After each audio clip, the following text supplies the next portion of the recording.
Hello friends, welcome to my channel. In today's session, I am going to explain you chapter number 12, Reproduction in Plants, part 2 of Science Standard 7. In the first session, I have already explained you about the asexual reproduction and what is reproduction. Basically, we have discussed that in asexual reproduction occurs in the vegetative parts of the plants like leaf, roots, stems, etc. Now I am going to explain you about the sexual reproduction. So let's start the chapter. Sexual reproduction. The stamens are the male reproductive part and pistil is the female reproductive part. अब stamen जो है वो mail का reproductive part होता है, जबकि pistil जो है वो फीमेल का रिप्रोडक्टिव पार्ट है. These you have already studied in your previous standard. 6th class के अंदर आप पार्ट्स ऑफ फ्लावर्स जो है वो पढ़ चुके हो. Now let's discuss one activity. Take a flower and separate its reproductive parts. आपको क्या करना है, फ्लावर लेना है, उसके रिप्रोडक्टिव पार्ट्स जो है उनको सेपरेट करना है. This one is a flower. Here you can see this one is a pistil which is female reproductive part and these are the stamen की जो male reproductive part होता है. अब आपको क्या करना है, इन दोनों को सेपरेट करना है और उनको स्टडी करना है, ऑब्जर्व करना है. Study the various parts of a stamen and pistil. The flower which contains either only the pistil or only the stamens are called unisexual flowers. अब कुछ फ्लावर्स ऐसे होते हैं जिसमें या तो सिर्फ पिस्टिल है या तो सिर्फ स्टेमन है. इट मीन्स आइदर मेल और फीमेल रिप्रोडक्टिव पार्ट है. Male as well as female दोनों रिप्रोडक्टिव पार्ट एक ही फ्लावर में प्रेजेंट नहीं है, तो उसको हम यूनिसेक्सुअल फ्लावर्स बोलते हैं. The flowers which contain both stamens and pistil are called bisexual flowers. अब कुछ फ्लावर्स ऐसे होते हैं जिनके अंदर स्टेमन्स भी होते हैं, पिस्टिल भी होते हैं, तो उस टाइप के फ्लावर्स को हम बाइसेक्सुअल फ्लावर्स बोलते हैं. कौन? papaya and cucumber produce unisexual flowers, whereas mustard, rose and petunia have bisexual flowers. अब कौन? पोपैया एंड कुकुम्बर, इनमें यूनिसेक्सुअल फ्लावर्स होते हैं. इट मीन्स एक फ्लावर के अंदर मेल या तो सिर्फ फीमेल पार्ट होता है, जबकि मस्टर्ड, रोज एंड पेटूनिया के अंदर male as well as female दोनों रिप्रोडक्टिव पार्ट सेम फ्लावर के अंदर होते हैं.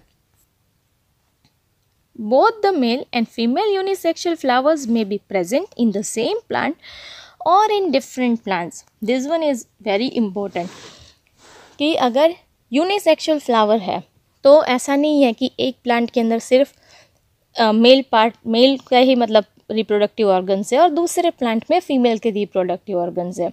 इट माइट बी पॉसिबल एक ही प्लांट में कुछ फ्लावर्स ऐसे हैं जहाँ पे सिर्फ पिस्टिल है फ्लावर के अंदर और कुछ फ्लावर्स ऐसे हैं जिसमें सिर्फ स्टेमन है. And it might be possible कि सिर्फ एक प्लांट के अंदर पिस्टिल्स ही हो और दूसरे के अंदर स्टेमन हो. यहाँ पे कोई थंब रूल नहीं है कि सिर्फ मेल रिप्रोडक्टिव होगा या फीमेल होगा, दोनों भी हो सकते हैं और सिंपली कोई एक भी हो सकता है. Anther contains pollen grains which produce male gametes. अब ये जो एंथर होते हैं उसके अंदर पोलन ग्रेन्स होते हैं. Here you can see these are the pollen grains और ये मेल जो गैमेट्स होते हैं वो प्रोड्यूस करते हैं. A pistil consist of stigma, style and ovary. The ovary contains one और मोर ओव्यूल्स. अब पिस्टिल जो है उसके अंदर क्या क्या होता है? Stigma, style and ovule. और ये जो ओवरी है उसके अंदर ओव्यूल एक या एक से ज़्यादा हो सकते हैं. If you cut a pistil vertically then you may observe this ovule. ये बाहर से नहीं दिखते हैं. These are the internal organs of the pistil. The female gametes और egg is formed in an ovule. अब जो ये ओव्यूल होता है उसके अंदर ही एग या तो जिसको हम फीमेल गैमेट्स जो बोलते हैं वो प्रोड्यूस होते हैं, फॉर्म होते हैं. In sexual reproduction a male and female gametes fuse to form a zygote. अब सेक्सुअल रिप्रोडक्शन के अंदर यहाँ से जो ये मेल के जो गैमेट्स होते हैं एंड ये फीमेल के गैमेट्स जो होते हैं ये दोनों फ्यूज़ होने चाहिए, जिसके अंदर से जाइगोट फॉर्म होता है जो यूनिसेल्युलर यानी कि एक ही सेल से बना हुआ होता है। Now let's understand how it occurs. So what is pollination? Generally pollen grains have a tough protective coat which prevents them from drying up.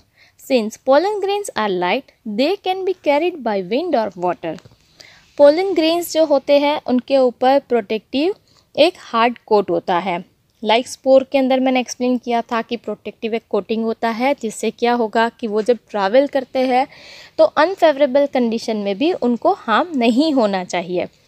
Similar way pollen grains के ऊपर भी ऐसा प्रोटेक्टिव कोट होता है और ये इतने लाइट वेटेड होते हैं कि विंड या वाटर से भी ये ट्रांसफ़र होते हैं, डिस्पर्स होते हैं। The transfer of pollen from anther to the stigma of a flower is called pollination. अब पोलन जो है वो एंथर यानी कि मेल रिप्रोडक्टिव पार्ट से जब स्टिग्मा यानी कि फीमेल रिप्रोडक्टिव पार्ट तक जब पहुंचता है, उस प्रोसेस को ना पॉलिनेशन बोला जाता है। हियर यू कैन सी, ये जो है वो मेल प्रोडक्टिव पार्ट है, जहाँ से ये पोलन जो है वो इस बी के लेग्स के अंदर जो है वो स्टिक हो जाएगी। और अगर ये बी जाके यहाँ पे बैठती है, this one is the pistil कि जो फीमेल रिप्रोडक्टिव पार्ट है और उसका अपर मोस्ट पार्ट जो है जिसको स्टिग्मा बोलते हैं, अगर मान लो कि बी जाके यहाँ पे बैठ जाती है ये स्टिग्मा के ऊपर, तो क्या होगा, पोलन ग्रेन्स यहाँ तक पहुँच जाती है, फिर ट्रैवल करके ये ओव्यूल तक जाती है एंड ये फर्टिलाइजेशन की प्रोसेस करती है। सो ये बी जो है उसने क्या काम किया, तो पोलन को स्टेमन से लेके स्टिग्मा तक ट्रांसफर करने का काम किया। So this process is known as pollination. If the pollen lands on the stigma of the same flower, it is called self pollination. अब मान लो कि पोलन जो है वो सेम फ्लावर के ही स्टिग्मा पे जाता है, देन उसको सेल्फ पोलिनेशन बोलते हैं। लाइक यहाँ पे जो ये एंथर है उसमें से पोलन जो है स्टिग्मा पे आया, सेम फ्लावर पे ये प्रोसीजर हुई, so it is known as self pollination. When the pollen of a flower lands on the stigma of another flower of the same plant or that of a different plant of the same kind, it is called cross pollination. अब मान लो कि same flower पे land नहीं होता है, ये flower अलग है, ये फ्लावर अलग है। हो सकता है कि ये दोनों फ्लावर एक ही प्लांट पे हो, या तो ये दोनों फ्लावर जो है वो अलग अलग प्लांट्स पे भी हो सकते हैं, but both should be of same kind. Like अगर रोज़ का फ्लावर है ना, तो दोनों रोज़ के ही फ्लावर होने चाहिए। सो यहाँ पे क्या होगा कि ये पोलन ग्रेन्स जो है वो इस बी के थ्रू, जिसको हम पॉलिनेटर बोलते हैं, इसके थ्रू ये पोलन्स जो है वो यहाँ पे ट्रांसफ़र हुए। So one flower to another flower ये ट्रांसफ़र अगर होता है, then it is known as cross pollination. Now let's discuss what is fertilisation. The cell which results after fusion of the gametes is called a zygote. अब दोनों cell का male as well as female के जो cell हैं उन दोनों का fusion होता है। फ्यूजन इट मीन्स वो दोनों कंबाइन होते हैं, उसमें से नया एक गैमेट जो है वो प्रोड्यूस होता है, जिसको हम जाइगोट बोलते हैं। The process of fusion of male and female gametes to form a zygote is called fertilisation. अब ये मेल एंड फीमेल गैमेट्स का जो फ्यूजन होता है जिससे जाइगोट फॉर्म होता है, ये पूरी प्रोसेस को फर्टिलाइजेशन कहा जाता है। The zygote develops into an embryo. अब जाइगोट जो है उसमें से एम्ब्रियो जो है वो डेवलप होता है, फिर धीरे धीरे उसमें से न्यू प्लांट जो है वो डेवलप होना स्टार्ट होता है। Next one is fruits and seed formation. As I have explain you in the previous session कि जो ये फ्रूट्स एंड सीड्स है वो दोनों रिप्रोडक्टिव पार्ट्स होते हैं फ्लावर के। तो इन दोनों का फॉर्मेशन कैसे होता है, let's understand. After fertilisation the ovary grows into a fruit and other parts of the flower fall off. अब पहले फ्लावर होता है, उसमें से क्या होता है कि उसकी फ्लावर की जो ओवरी होती है ना वो धीरे धीरे ग्रो होती जाती है और उसमें से फ्रूट बनता है। The fruit is ripen ovary, the seeds develop from the ovules. The seed contains an embryo enclosed in a protective seed coat. अब ये जो फ्रूट है वो एक्चुअली क्या है, वो एक राइपेंड ओवरी होती है जिसके अंदर सीड्स जो है वो ओव्यूल के अंदर प्रोड्यूस होते हैं, और ये सीड्स के ऊपर ना एम्ब्रियो होता है और उसके ऊपर एक प्रोटेक्टिव सीड कोट होता है। जब भी ये सीड है उनको हम सॉइल के अंदर डालते हैं और वाटर प्रोवाइड करते हैं तो उसके अंदर से वापस जर्मिनेशन होता है, बिकॉज उसमें ऑलरेडी एम्ब्रियो प्रेजेंट होता है। Now how seed disperse, so next one is seed dispersal. अब ये सीड्स जो है वो वन प्लेस से दूसरी प्लेस पे डिस्पर्स कैसे होते हैं। In nature same kind of plants grow at different places because seeds are disperse to different places. You may have observe कि आप रास्ते में जब जाते हो ना तब अलग अलग टाइप के आपको ना फ्लावर्स ऑब्जर्व करने को मिलेंगे, अलग टाइप के ना आपको ट्रीज ऑब्जर्व करने को मिलेंगे। देर आर सम पार्ट्स की जहाँ पे हम में से कोई भी वहाँ पे स्पेशली जो है वो प्लांटेशन के लिए नहीं गया था। सो क्वेश्चन इज़ वहाँ पे ग्रो कैसे हुआ। सो जनरली क्या होता है कि सीड्स जो है ना वो डिस्पर्स होते हैं, वो वन प्लेस से अनदर प्लेस ट्रांसफ़र होते हैं, मूव होते हैं। कैसे मूव होते हैं, that would be a question in your mind. So now let's discuss it. Sometimes after a walk through a forest or a field or a park, you may have found seeds or fruits sticking to your clothes. अब आप अगर forest के अंदर या field या park के अंदर walking के लिए जाते हो, अगर वहाँ पे कुछ सीड्स ऐसे भी हो सकते हैं या तो कुछ फ्रूट्स ऐसे हो सकते हैं कि जो आपके क्लोथ्स के ऊपर स्टिक हो चुके हैं। Plants benefit by seed dispersal. It prevents competition between the plants and its own seedlings for sunlight, water and minerals. अब क्या हुआ, आपके क्लोथ के ऊपर ये जो सीड्स है ना, या तो कोई फ्रूट्स ऐसे हैं जो स्टिक हो चुके हैं। अब आप आए, आपने वो जो है वो किसी और प्लेस पे आप बैठते हो तो वो सीड्स हो सकता है कि वहाँ से कहीं पे नीचे गिरे और सोइल के साथ मिक्स हो जाए, और अगर वो सोइल जो है वो मॉइस्चर कंटेंट वाली है तो हो सकता है उसमें से कुछ न्यू प्लांट जो है वो ग्रो हो सकते हैं। अब ये डिस्पर्सल से ना प्लांट्स को काफ़ी सारे बेनिफिट्स है, बिकॉज एक ही प्लेस पे अगर सारे सीड्स जो है वो नीचे गिरते हैं सपोज, तो क्या होगा कि उन सब के बीच वाटर, सनलाइट एंड मिनरल्स के लिए काफ़ी ज़्यादा कंपटीशन होती है। बट सीड्स जो है वो अगर ऐसे डिस्पर्स हो जाएंगे, एक जगह से दूसरी जगह चले जाएंगे, देन उनको sufficient sunlight, water and minerals मिलेंगे जो उनके ग्रोथ के लिए काफ़ी इम्पोर्टेंट होता है। सो उनके बीच ग्रोथ के लिए कोई कंपटीशन नहीं होगी और ज़्यादा सीड्स जो है वो अच्छे से ग्रो हो पाएंगे।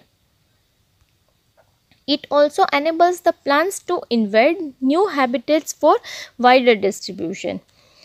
Even क्या होगा कि ऐसे प्लांट्स अच्छे से अलग अलग प्लेस पे ग्रो होते हैं तो न्यू हैबिटेट्स को भी डिस्ट्रीब्यूशन उनका भी अच्छे से हो सकता है, because we know very well कि बहुत सारे ऐसे इंसेक्ट्स हैं, एनिमल्स हैं कि जो ट्री के ऊपर सर्वाइव करते हैं। तो अगर उनके लिए जो सूटेबल हैबिटेट है वो अगर वाइड एरिया के अंदर स्प्रेड हुआ है, देन उनके लिए जो है वो प्लेस ज़्यादा मिलेगी। सो उनके लिए भी ये प्रोटेक्टिव है, बेनिफिशियल है। Seeds and fruits of plants are carried away by wind, water and animals. अब ये सीड्स है वो कैसे कैरी होते हैं, तो या तो वो विंड ब्लो होता है तब उससे जाते हैं, या तो वाटर से, या तो किसी एनिमल के बॉडी के ऊपर स्टक होके जाते हैं। Winged seeds such as those of drumstick and maple, light seeds of grasses or hairy seeds of oak and hairy fruits of sunflower get blown off with the wind to far away places. अब यहाँ पे आप देख सकते हो drumstick and maple के जो seeds है ना वो विंग्ड सीड्स हैं, उनके पास ना ये विंग्स होती है, तो अगर एयर जो है वो अच्छे से ब्लो होती है तो उनके साथ ये चले जाते हैं, डिस्पर्स होते हैं। देन सनफ्लावर एंड मदार के जो सीड्स है वो काफ़ी लाइट वेटेड होते हैं। सो विंड जब ब्लो होता है तब ये भी विंड के साथ वन प्लेस से अनदर प्लेस जाते हैं। Some seeds are dispersed by water. These fruits or seeds usually develop floating ability in the form of spongy or fibrous outer coat as in coconuts. अब कुछ seeds ऐसे होते हैं कि जो वाटर के थ्रू डिस्पर्स होते हैं। फॉर एग्जांपल एक्वेटिक प्लांट्स जितने हैं उनके सीड्स वाटर के थ्रू जाते हैं। सेकेंड वन इज़ कि जितने ट्रीज़ जो है वो बैंक ऑफ द रिवर पे अगर डेवलप हुए हैं तो डेफिनेटली उनके सीड्स भी पानी के अंदर जाएंगे, गिरेंगे। तो अगर उनके पास स्पॉन्जी या तो फाइब्रस आउटर कोट है ताकि वो फ्लोट हो सके, अगर वो फ्लोट हो सकते हैं सीड्स तो वो फ्लोट होके वन प्लेस से अनदर प्लेस डिस्पर्स होते हैं। Some seeds are dispersed by animals, especially spiny seeds with hooks which get attached to the bodies of animals and are carried to distant places. For example, Xanthium and Urena. अब कुछ seeds ऐसे होते हैं जिसमें spiny seeds होते हैं, इनके पास ना ऐसे हुक्स होते हैं कि जिससे ये दूसरे एनिमल्स के बॉडी के साथ अटैच हो जाते हैं और ये डिस्टेंट प्लेसेस पे जाते हैं। सो सीड्स ए वन प्लेस से अनदर प्लेस जो है वो डिस्पर्स जब होते हैं, फाइनली वो अनदर प्लेस पे जब पहुंचते हैं वहाँ पे अगर उनको water, minerals and sunlight sufficient मिलते हैं then it might be possible कि वो उस प्लेस पे जाके ग्रो हो सकते हैं और ऐसे सीड्स से जर्मिनेशन होके न्यू प्लांट्स जो है वो डेवलप होते हैं। So here I have explain you about the sexual reproduction in this session. I have completed explanation of entire chapter. Thank you. Thank you for watching this video. If you have really liked this video, please don't forget to like it and share it with your friends. If you have not subscribed my channel yet, please subscribe it by pressing the bell icon on the right hand side. Thank you.